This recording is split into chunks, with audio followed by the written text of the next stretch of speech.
आपशी आचार्य जी महाप्रभु के सेवक दिनकर सेठ क्षत्रिय प्रयाग में रहते, तिनकी वार्ता को भाव कहते हैं। भाव प्रकाश। ये दिनकर सेठ लीला में भगवत संबंधिनी सखी श्री ठाकुर जी की है। सो श्री स्वामिनी जी सो बहुत प्रीति है। श्री ठाकुर जी की वार्ता सब पूछती, इनसो सगरी अपनी प्रीति की बात कहती। सो लीला में इनको नाम मन आतुरी है। सदा श्री स्वामिनी जी की वार्ता सुनी श्री ठाकुर जी सो कहती, दो उनकी वार्ता सुनन में मन आतुर, जो मन रही न सकतो सुनीवे को व्यसन हतो। ताते श्री ठाकुर जी को श्री स्वामी जी को परम प्रिय हैं। सो दिनकर सेठ प्रयाग में एक बड़ो द्रव्यमान क्षत्रिय हतो, वाके घर जन्मे। सो 5 बरस के भय ता दिनते श्री ठाकुर जी की कथा वार्ता हुई। सो सुनन में इनको मन लाग्यो। पाछे बरस 10-12 के भय तब गहना कपड़ा अपने तथा घर में जो हाथ लगे सो कथा कहन वारे को दे आवे। ताते इनके माँ बाप 3 भाई हते। सो सब दिनकर सेठ को चोर कहते। घर में इनको विश्वास न करते। सो एक समय दिनकर सेठ के बड़े भाई को ब्याह हतो। ताते इन्हू को सुंदरी जरी को बागा चीरा पहराए, आभूषण पहराए, घोड़ा पर चढ़ाए, बारात में ले चले। तब दिनकर सेठ के मन में यह आई, जो आजू भाजीवे को दाप पड़े तो यह सब कथा कहन वारे को दे आऊं। सो जब बारात बेटी वारे के द्वारे गई, तब सगरे कुटुंबी ब्याह के कार्य में लगे। दिनकर सेठ भाजी के 10-5 कथा कहन वारे के घर जाई, सगरे आभूषण वस्त्र बांटी दिए और कहे, जो हमारे भाई पिता कुटुंबी कहूँ सो कहियो मत। पाछे दिनकर सेठ एक धोती पहरे घर में आई बैठे। तब माता ने पूछी, आभूषण वस्त्र कहाँ हैं? पाछे पिता ढूंढत ढूंढत आई के दिनकर सेठ को बहुत मार्यो। 3 दिन लो कोठा में मुंदी राखे, परंतु दिनकर सेठ बोले नहीं, कछु न बताए। तब पिता भाई हार मानी के बैठे रहे। दिनकर सेठ सगरे दिन कथा वार्ता सुने। जहाँ जहाँ जाई तहाँ तहाँ श्रोता वक्ता इनको सेठ कहें, इनकी सराहना करें और लोगन में जाति कुटुंबीन में या को चोर कहे। सो दिनकर सेठ कहाए। सो सांझ को घर आवे, तब माँ बाप खाइवे को देई सो खाए, जैसो पहरवे को देई सो पहरे। एक बार सांझ को खाए। कथा कहनवार के घर कहू जागरण हुई, भगवत वार्ता हुई, तहाँ ही सोई रहे। घर में रहन न देते, जो कछु नजर पड़ेगो सो नजर चुराई के ले जाएगो। जाति में चोर कहाए। ताते इनको ब्याह न भयो। ऐसे करत माता पिता रहे, तब लो खान पान चलियो गयो। पाछे माता पिता मरे, तब भाई सो न बने।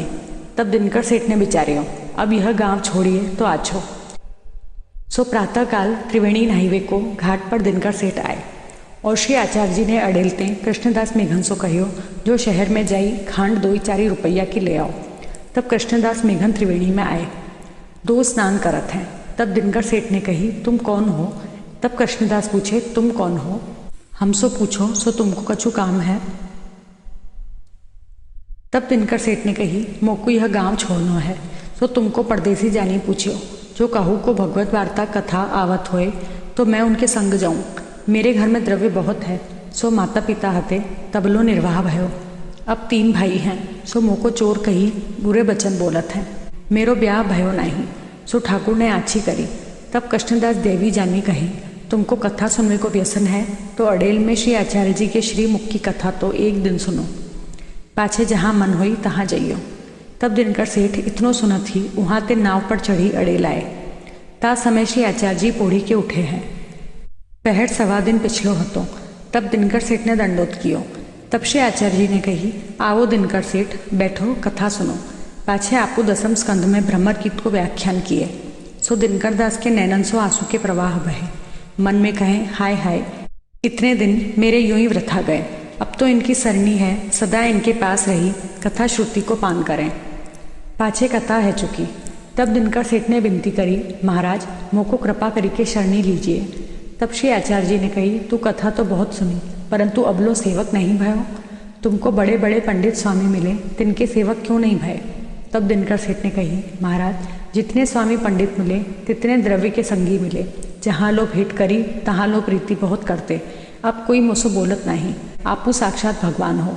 मैं कहूँ देश में जातो तो जन्म बिगड़तो। अब मेरो उद्धार करो। मेरे कोई लौकिक प्रतिबंध नहीं है। तब श्री आचार्य जी कहें, श्री यमुना जी में सगरे कपड़ा सहित नहीं आओ। तब दिनकर सेठ नहाई आए। तब श्री आचार्य जी ने नाम निवेदन कराए। पाछे कहें, भगवत सेवा करो। तब दिनकर सेठ ने कही, महाराज आपू तो अंतःकरण की जानत हो। मैं तो आपू के मुख की कथा सुनूंगो, या में सगरी सेवा है। तब श्री आचार्य जी कहे, अच्छो हमारे संग रहो। सो दिनकर सेठ पास 100 रुपया हते। तामे 50 श्री आचार्य जी को भेंट धरे, 50 रहे तामे नित अंगाकरी दारी करते। वार्ता प्रसंग 1। सो दिनकर दास को कथा ऊपर बहुत आसक्ति हती। सो श्री आचार्य जी महाप्रभु आपू वड़ेल में कथा कहते। सो तब एक दिन दिनकर सेठ श्री यमुना जी के तीर रसोई करन को गए। तहाँ नाई के चूम सानी अंगाकरी गढ़ी पातरी पर धरी उपरा बराई दियो। ताही समय श्री आचार्य जी को एक जलघड़िया जल भरन आयो। तब तासो दिनकर दास ने पूछी, जो श्री आचार्य जी महाप्रभु आपू कहा करत है। तब वह जलघड़ियान ने कही, श्री आचार्य जी पोथी खोले हैं, अब कथा कहेंगे। तब दिनकर सेठ उन जलघड़िया के बचन सुनत ही कच्ची लीटी ले जलपान किए, सेके नहीं, बेगी ही आए कथा सुने। पाछे कथा श्री आचार्य जी कही चुके। तब जलघड़िया ने श्री आचार्य जी से कहो, महाराज दिनकर सेठ कच्ची अंगा करी बिना सेकी खाए के आयो है। तब श्री आचार्य जी दिनकर सेठ से पूछे, तो बिना सेकी अंगा करी क्यों खायो। तब दिनकर सेठ बोलियो, महाराज अंगा करी तो नित्य सेकी के लेऊंगो, परंतु यह आपू के मुख सो कथामृत कब सुनूंगो। जो अंगा करी सेकतो तो यह अमृत कैसे मिलतो। तब श्री आचार्य जी बहुत प्रसन्न हुई कि कहें, आजू पाछे रसोई संवारी के भोग धरी के महाप्रसाद लेके आइयो। जब तू आवेगो तब कथा कहूँगो, तेरे आए बिना कथा न कहूँगो। आजू ते तू मुख्य कथा को श्रोता है। ता पाछे दिनकर सेठ हो बेगी रसोई करते। जो श्री आचार्य जी मेरे लिए बैठी रहे सो आछो नहीं। और कोई दिन रंच ढील हो लगे तो जब दिनकर सेठ आवे तब आपको कथा कहते।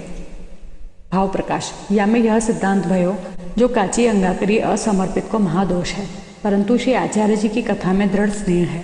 ताके अर्थ लीडी ताते बाधक नहीं भयो और प्रसन्न भय। ताते श्री आचार्य जी में दृढ़ स्नेह हुई, ताको कोई दोष बाधक न हुई, यह जताए। पाचे जहाँ लो जिए तहाँ लो श्री आचार्य जी के मुख की कथा सुनी। रात्रि दिन लीला की भावना में मगन रहते। लीला में हूँ श्री स्वामिनी जी इनसो सगरी वार्ता करते। सो श्री आचार्य जी कथा सुनाए अपने स्वरूप को अनुभव जतायो। सो दिनकर सेठ ऐसे भगवदीय है। भाव प्रकाश इनकी वार्ता में यह सिद्धांत वैष्णव को जताए, जो कथा सुनवे को मन हुए तो पहले ही बेगी रसोई करी श्री ठाकुर जी से पहुंची के जाइए। ताते श्री आचार्य जी भक्तिवर्धिनी में कहे हैं, सेवायाम वा कथायाम वा यस्या शक्तिर दृढ़ा भवेत। प्रथम सेवा है, पाछे कथा है। दो करी के प्रभु में आसक्ति भई चाहिए। कोई प्रकार सो हो सर्वोपरि आसक्ति है। सो दिनकर सेठ की भई ता करी लीला की प्राप्ति भई।